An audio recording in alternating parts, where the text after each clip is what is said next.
विरार नजीकच्या अर्नाळा येथील 7C रिसॉर्टवर वसई विरार महापालिका आणि महसूल प्रशासनाकडून आज 4 तास तोडकाम कारवाई करण्यात आली।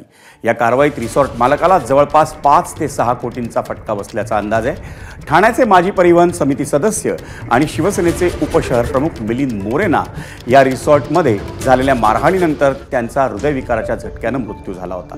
या प्रकरणात अर्नाळा सागरी पोलीस ठाण्यात 7-8 महिला आणि 8-10 अनोळखी पुरुषांवर गुन्हा दाखल करण्यात आला आहे। या प्रकरणात स्थानिक पोलिसांनी आतापर्यंत 7 जणांना अटक केली आहे।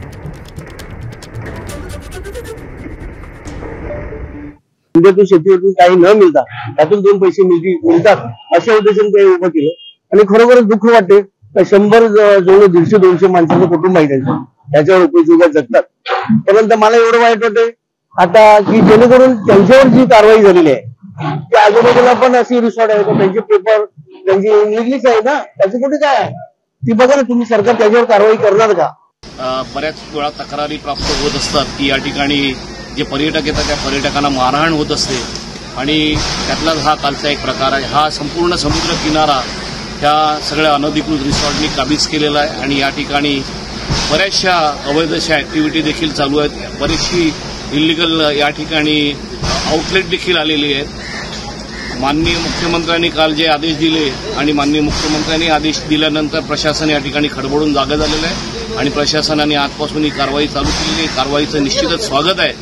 पाहूत आमचा प्रतिनिधी प्रभाकर कुडाळकरनं 7C रिसॉर्टवर तोडक कारवाईचा झालेला आढावा। ठाण्याचे परिवहन समितीचे सदस्य आणि ठाण्याचे उपशहर प्रमुख मिलिंद मोरे यांच्या मृत्यूनंतर पालिका आणि महसूल प्रशासनाने आज 7C या रिसॉर्टवर तोडक कारवाई सुरू केलेली आहे।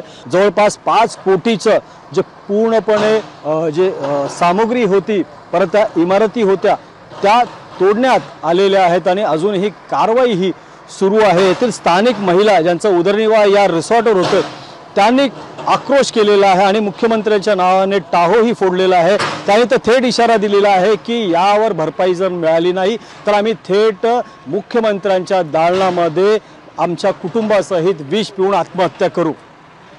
आता यावर मुख्यमंत्री काय भूमिका घेतात हेही पाहणं औत्सुक्याचं ठरणार आहे।